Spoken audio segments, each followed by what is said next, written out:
সংবিধানের সাইজ 16 পাতার বেশি হবে না। যদি কোনো আইন আন্তর্জাতিক মানবাধিকারের সঙ্গে সাংঘর্ষিক হয়, এটা বাতিল হয়ে যাবে। যেমন ডিএসএ, ডিজিটাল সিকিউরিটি অ্যাক্ট, যেমন র্যাব বিলুপ্ত হয়ে যাবে, র্যাব আইন বিলুপ্ত হবে। রাষ্ট্র এমন কোনো আইন করতে পারবে না যাতে আমাদের জীবিকা নষ্ট হয়ে যায়। আমরা এমন কোনো আইন বা পলিসি চাই না যাতে আমাদের প্রাণ, প্রকৃতি, পরিবেশ, প্রাণ বৈচিত্র্য এগুলো ধ্বংস হোক।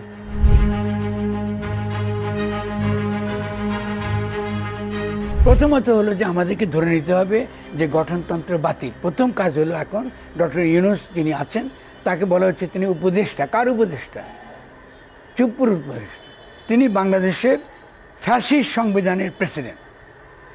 ঠিক আছে, ওকে।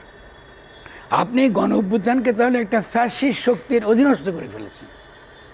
তাহলে জনগণ কি আত্মাহুতি দিয়েছে এটার জন্য? তাই প্রথম কথাটা হচ্ছে ডক্টর ইউনূসকে বাংলাদেশের প্রেসিডেন্ট হিসেবে আপনাকে ঘোষণা করতে হবে। এখন ডক্টর ইউনূস না হয় যে কাউকে আপনি বসান, কিছু আসে যায় না।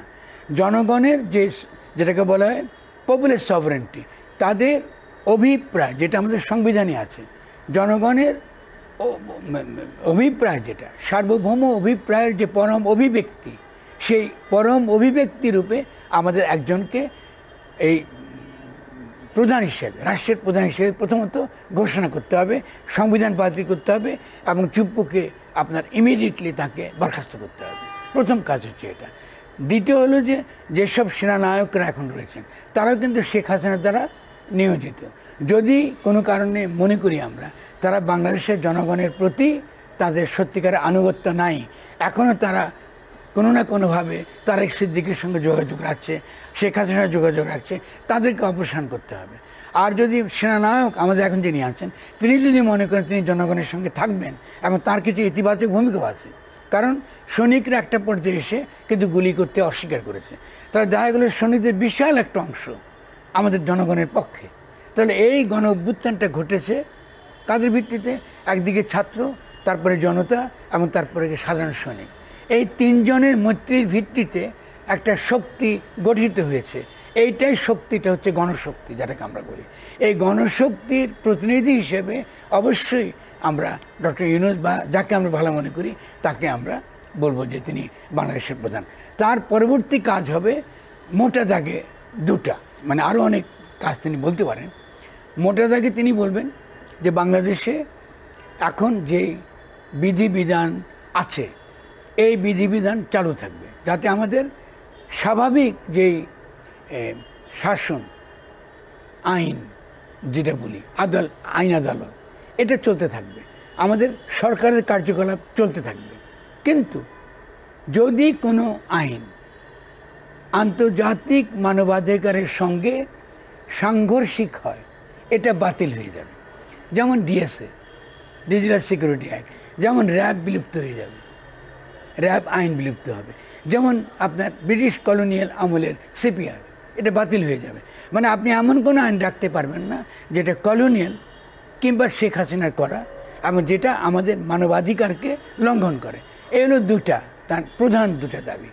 3 নম্বর তিনি বলবেন যে আমার প্রধান কাজ হচ্ছে অন্তর্বর্তীকালীন এই যে সময়টা আমার লাগবে, এটা হলো গঠনতন্ত্র প্রণয়নের প্রক্রিয়া।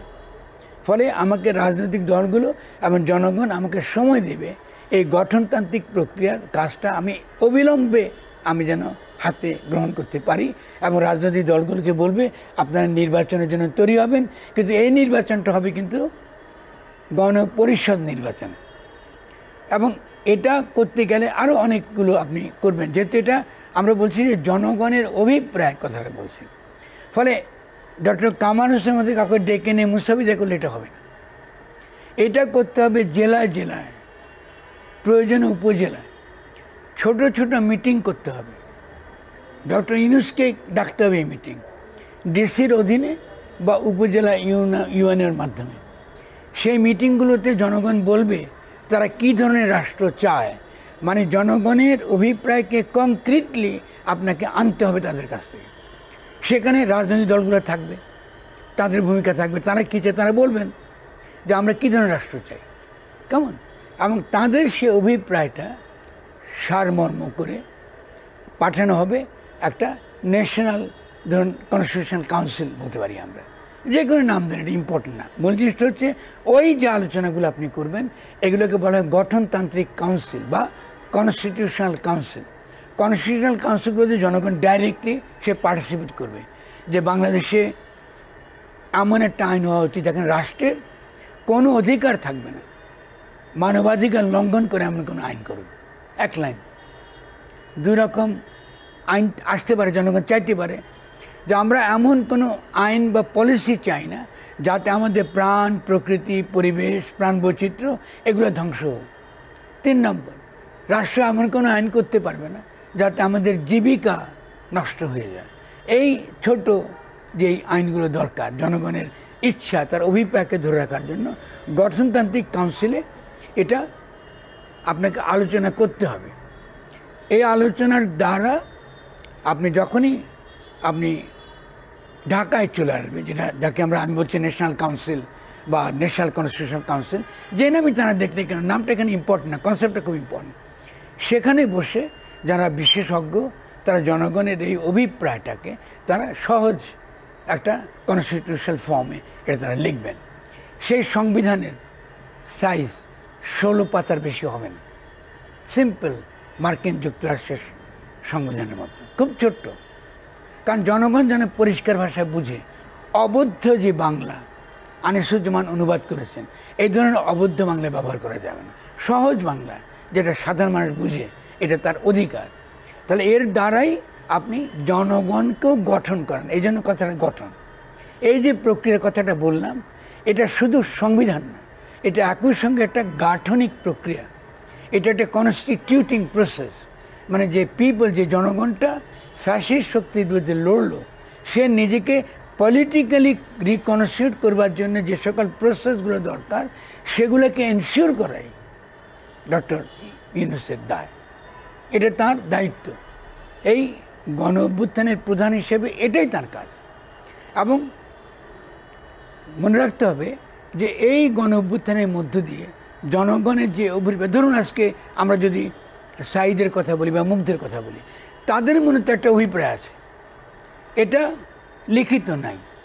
তাহলে এই সরকারের প্রধান কাজ হবে অলিখিত যেই অভিপ্রায়টা রয়েছে সমাজে বিভিন্নভাবে অলিখিত আছে, এটাকে লিখিত রূপ দেওয়া, আর তো কিছু নেই।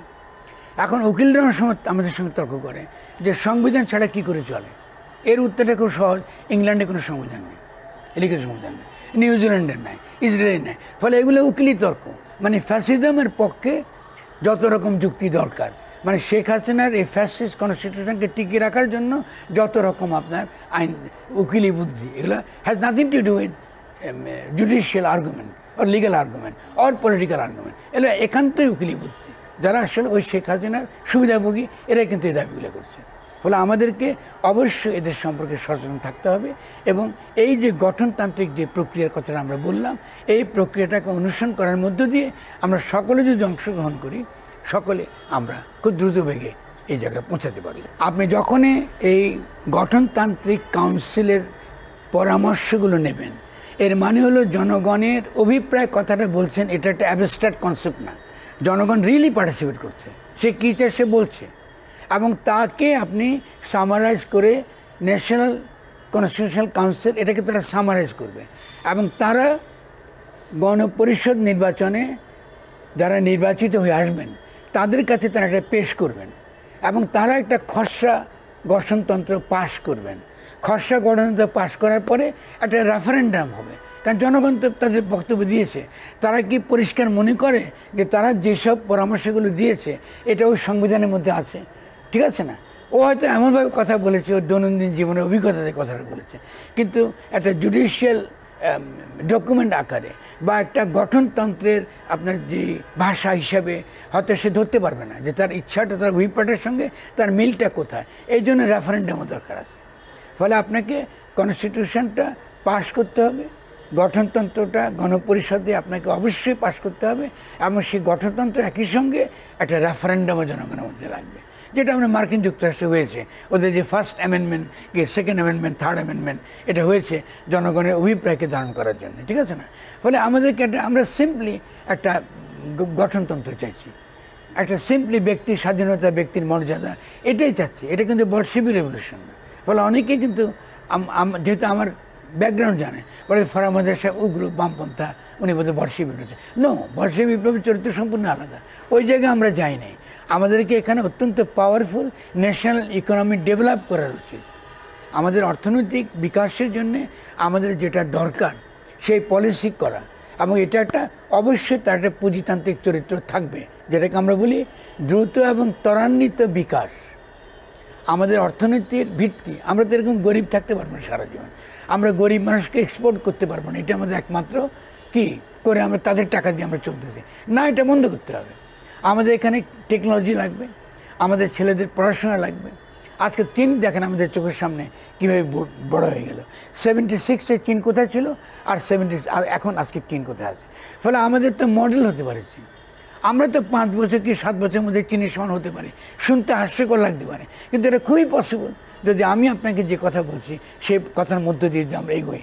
কারণ জনগণ যখন দেখবে এই রাষ্ট্রটা সে তৈরি করেছে, সে অনেক ত্যাগ স্বীকার করতে রাজি থাকবে, সে স্বীকার করবে এই ত্যাগটা। যদি দেখেন বেনিফিটটা তার চোখের সামনে পাচ্ছে, তার ছেলেটা পড়তে পারতেছে, তার ছেলেটা একটা বড়ো চাকরি পাচ্ছে, কৃষিতে আমার উন্নতি হচ্ছে, আমি খেতে পারছি, শ্রমিকরা দিচ্ছে কম দামে, আমি খাওয়া পাচ্ছি, আমি ইলিশ মাছ দিয়ে দিয়েছি ভারতকে খাওয়ার জন্য, আমার দেশের লোক ইলিশ মাছ খেতে পারছে, আমার নদীগুলোতে বিষ দেওয়া হচ্ছে না, আমার হাওর বিলগুলোতে যথেষ্ট পরিমাণ প্রোটিন আছে, খাদ্য উৎপাদন আমি করতে পারছি। আমি তার পরবর্তীকালে ছোট ছোট টেকনোলজিক্যাল ইনোভেশন যেটা চীন করেছে, জাপান করেছে, আমার মতো এই দেশে টেকনোলজিক্যাল ইনোভেশনের দ্বারা আমরা অতি দ্রুত আমরা একটা ডেভেলপ কান্ট্রিতে পরিণত হব। এবং সেখানে আমাদের এন্টারপ্রিনিয়রদের লাগবে, আমাদের মধ্যে যারা অত্যন্ত ভালো এন্টারপ্রিনিয়র। ধরুন আজকে ইভেন গার্মেন্ট ইন্ডাস্ট্রিতে ম্যানেজমেন্ট স্কিলের কথা ধরেন, খুব দুর্বল। আপনি ভারত থেকে লোক এনে আপনি গার্মেন্ট ইন্ডাস্ট্রি চালাচ্ছেন কেন? আমরা আজ পর্যন্ত আমাদের নিজেদের ছেলেদেরকে ওখানে এই 5 লাখ টাকা 6 লাখ টাকা বেতনের চাকরি দিতে পারছি না। এর রিজনটা কি? এর কী কারণ? কারণটা হচ্ছে আমরা তাদের দ্বারা শোষিত হচ্ছি, ঠিক আছে না? এবং আমাদের দেখেন এই যে মত প্রকাশের স্বাধীনতা, বড় বড় কথা বলি, কিন্তু আমরা তো প্রেসকে কাজ করতে দিই না। প্রেসের কাজ কদিন পরে দেখবেন আবারও আগের মতন আইন থেকে যাবে। একটা আইনও কিন্তু বাতিল হয়নি, ঠিক আছে না? একটা আইনও বাতিল হয়নি। তাহলে আমরা এই অভ্যুত্থানের পরে এই রাষ্ট্র দিয়ে করবোটা কি?